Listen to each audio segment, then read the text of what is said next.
53 BC.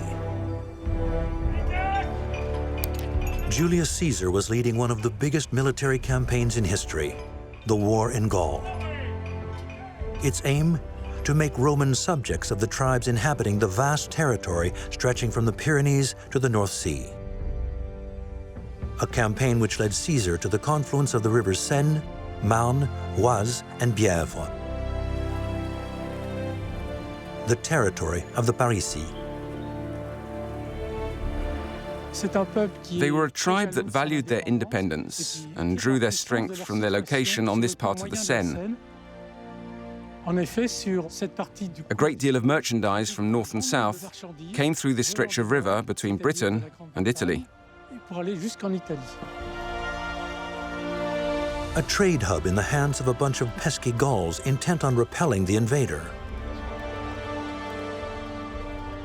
To subjugate them, Caesar engaged one of the last great battles of the war in Gaul, the Battle of Lutetia.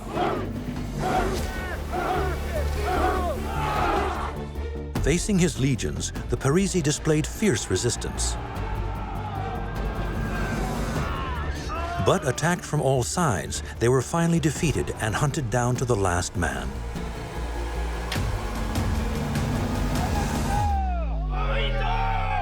The war in Gaul ended with the Battle of Lutetia. After that, Roman colonization could begin. The Romans needed to keep a close eye on the Parisii, who'd been very hostile to the conquest.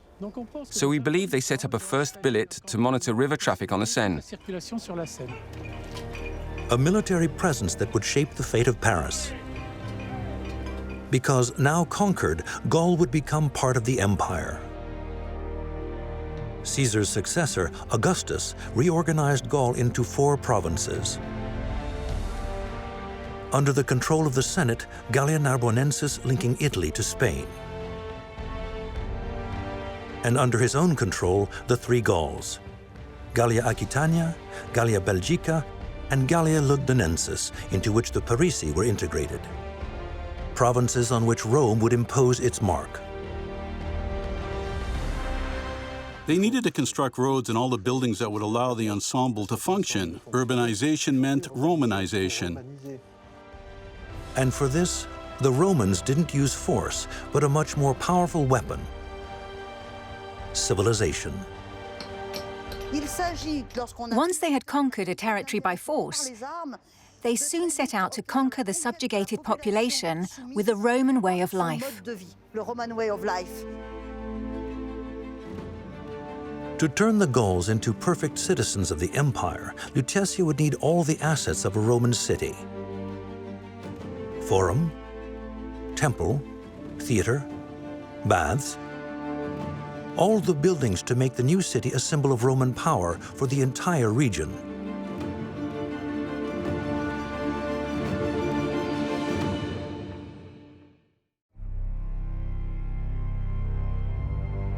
The 2nd century AD.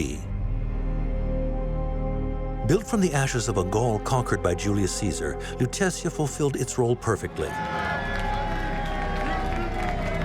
To make the indomitable Gallic Parisii accept their servitude to the occupier.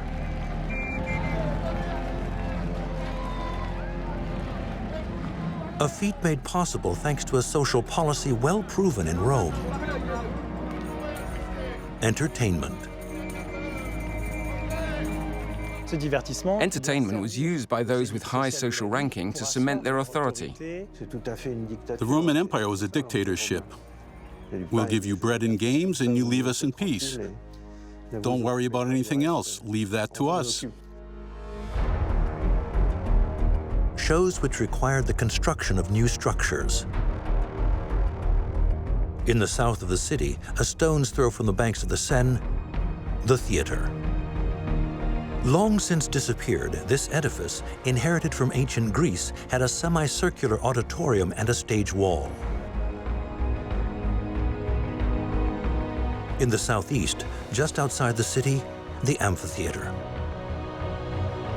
A purely Roman invention, this gigantic structure constructed around a stage hosted bloody and often fatal shows.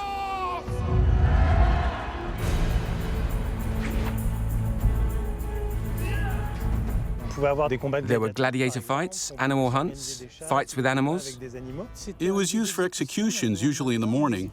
Those sentenced to death were thrown to the animals, generally after suffering a number of tortures.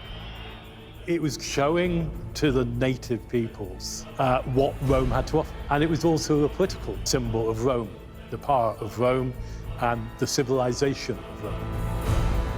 An amphitheater among the largest to be constructed in Gaul, with seating for 17,000 spectators.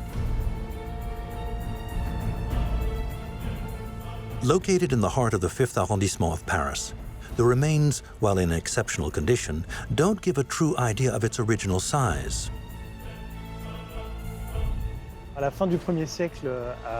the late 1st century AD, the building that stood here had a facade that reached a height of 15 meters. And the seating rose up to the height of buildings we can see today.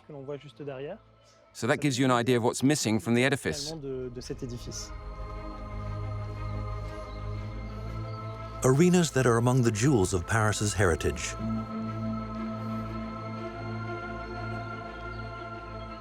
A heritage which could have disappeared forever.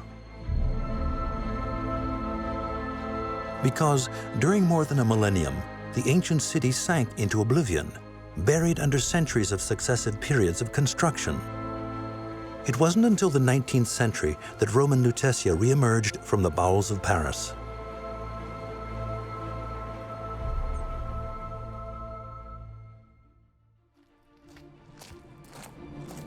(1852).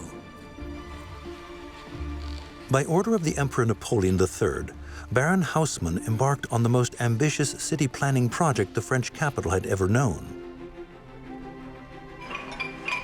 Massive work was undertaken to demolish entire districts and lay out new, wide boulevards and avenues across the city. But Haussmann was completely unaware that this work would uncover the remains of forgotten Lutetia. An archaeological treasure which would have been left to oblivion were it not for the obstinacy of one man, Théodore Vacher.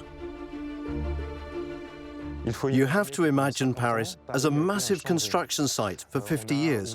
Buildings were demolished, avenues laid out, new buildings constructed, and Théodore Vacher suddenly became aware that whole sections of the city's archaeological heritage risked being buried forever.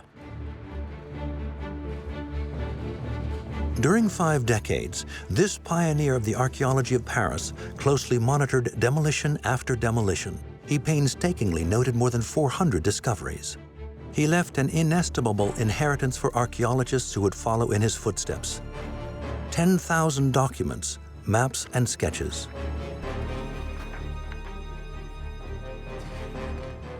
He was so stubborn and relentless that he was nicknamed the Wild Boar. He saved the ancient city because he saw it was like a library going up in flames. But he didn't save paper, but stone, by throwing himself under the picks of the laborers. An obsession which in 1869 would lead him to what we now call the Arènes de Lutèce. It was during the laying out of the Rue Monge that Vacher identified the remains of the Roman amphitheater thanks to its oval arena.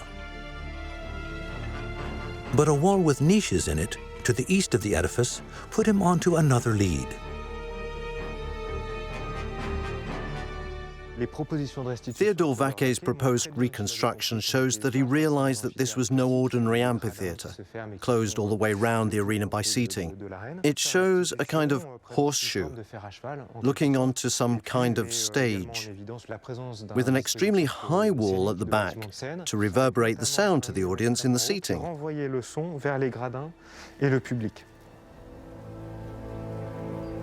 So the Lutetia amphitheater may have been a prototype for a new type of edifice, half theater, half amphitheater.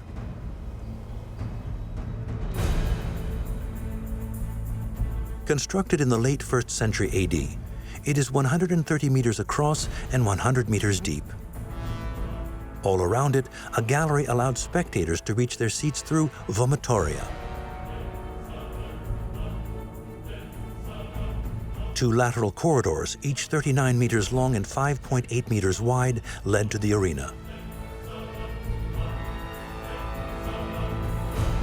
The cavea, the 3 levels of seating, looked onto a 3-meter-high stage backed by an ornamental wall 15 meters in height. There are few show venues of this type to compare it with. It was a bit like a multi-purpose hall today. When there were gladiator fights, people sat all around the arena, with seats on the stage. And for plays, seats could be brought into the arena itself. So it was pretty unique in the Roman world. The stage wall is long gone, but a few remains testify to the opulence of the decoration. Like these sculpted capitals, or this stunning head of a statue, the only one ever discovered in Paris. It could be a divinity with a laurel wreath, or a member of the imperial family. The highly decorated stage wall was there to symbolize the wealth of the empire and the authority of the emperor over the cities and their provinces. Although the amphitheater was meant to embody the power of Rome, its designers nonetheless had to rationalize its construction. For this, they could count on a resource that was readily available in large quantities beneath the Paris subsoil: limestone. I mean, most of the material came locally. So the only thing they really had to import was the luxury items, like the marbles, which would be coming from elsewhere in the Mediterranean, be it Italy or Greece or North Africa. Extracted from open-air quarries, the stones were cut on site. To reduce the number of blocks needed for construction, they made an intelligent choice: to build the huge edifice backing onto a hill. They could have built on flat land if they'd wanted, but they backed it onto the hill to save money and effort. They avoided having to build 2 levels, which would have been required on flat land. And that is not all. Its structure, made up of radiating walls, formed deep foundations which were filled with earth and rubble. That way, the architects could avoid constructing expensive vaults to support the seating. An ingenious solution, but one which came with an inconvenience: that of enabling the lateral walls to support all the weight of the embankment. They needed to contain the force exerted to prevent parts of the cavea from collapsing into the corridors below. To do so, they added tall, semicircular buttresses. Imagine these as niches crowned by arches, which distributed the force along the top part of the facade, ensuring the stability of the wall. Below the cavea, a 2.5-meter-high podium wall protected the spectators from the wild animals and marked the outline of the arena.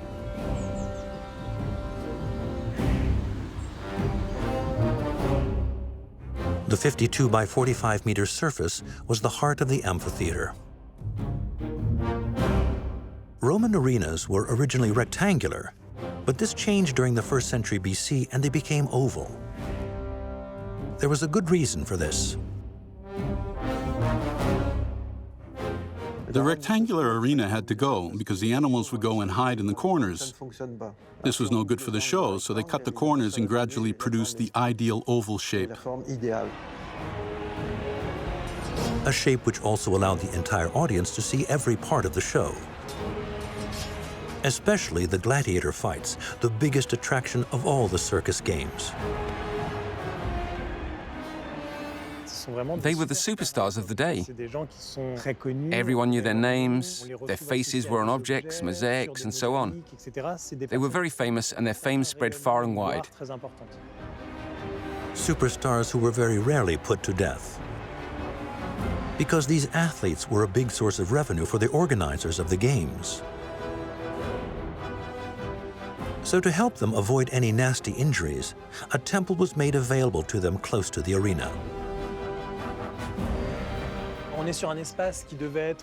This was a closed, covered room, just off one of the corridors that served the lower part of the seating area. It would have been quite dark, and the public weren't allowed in there.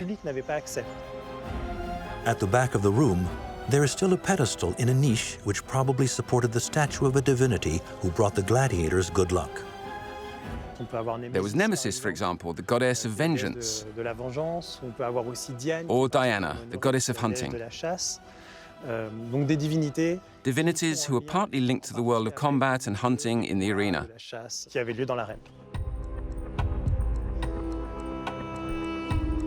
In 1883, Theodore Vacher identified 5 caceres around the arena. Stalls closed by an iron gate in which the animals were caged before being released into the arena. These were originally invisible from the seating. You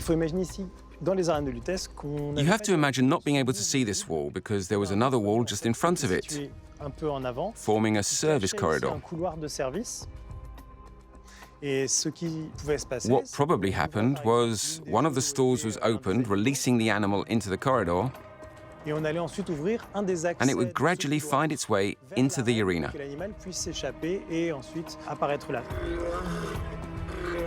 This corridor was also used by the gladiators so that they could take their opponent by surprise.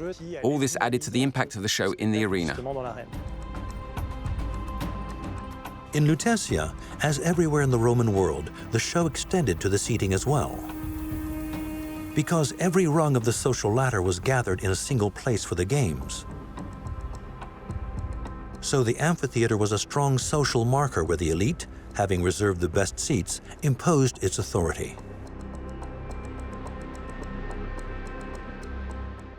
The seating was differentiated, and this was part of the unequal society that was wanted by Imperial Rome. Augustus insisted on this. He was totally against any idea of equality. The space was very divided, with the wealthy in the lower part of the seating, generally in the most prestigious places, in the center of this lower section. And the further up the cavea you went, the poorer the people, with, right at the top, women and slaves. In Lutetia, as elsewhere in the ancient world, the shows took place during the day, exposing the spectators to the scorching sun.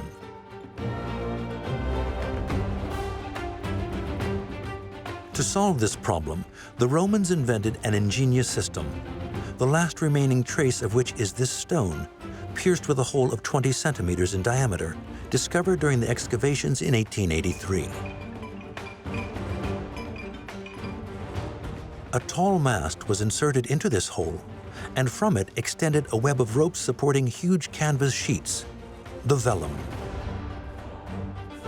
This was a very important discovery because amphitheatres equipped with a vellum were few and far between. It was a very expensive system. They needed wood for the masts, ropes, and constant maintenance of the canvas sheeting.